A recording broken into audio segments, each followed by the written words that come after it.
Hello everybody, me again. Today we're going to be talking about an interesting disorder called the Guillan-Barre Syndrome. What? What happens when you got that? I'm incredibly glad you asked. Guillan-Barre Syndrome is a disorder in which the immune system begins to attack the peripheral nervous system, destroying the myelin sheath and even the axons themselves. Whoa man, is that bad? Why yes it is. Without the myelin sheath, neurons are unable to properly transmit signals, resulting in loss of muscle function and loss of sensation, such as heat and pain. It can also cause the nerves to detect sensations that isn't there, leading to intense pins and needles and even phantom pain.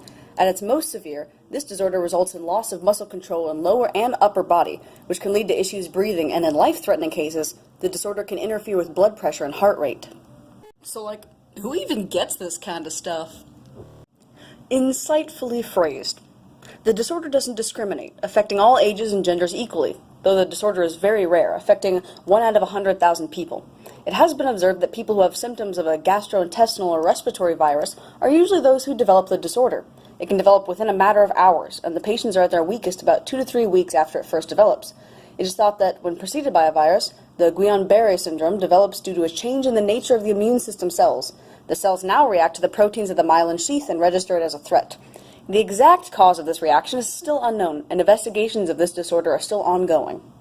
Question. If they don't know why it happens, how do they know when you got it? Since the symptoms of this disorder can be varied, it may be difficult to differentiate early symptoms.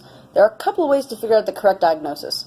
For example, the disorder sets on incredibly fast, and symptoms appear on both sides of the body, which rules out a lot of other neurological disorders. There's also a larger amount of protein present in the spinal fluid, and reflexes are either lost or much slower than usual. So, what do the doctors even do if you have this thing? Well, there's currently no known cure for this disorder. However, there are several therapies and treatments that can help you deal with the symptoms.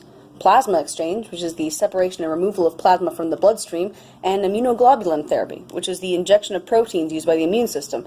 These are two of the most well-received treatments, and it's still not quite clear how these treatments help to lessen the symptoms of the disorder. Okay, so you get all the stuff with your blood done, then you just go back to doing what you do. No.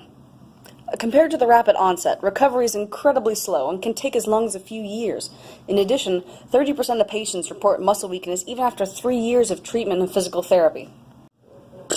Man, sounds rough. And with that inspiring quote, we end our session for today. Thank you for watching.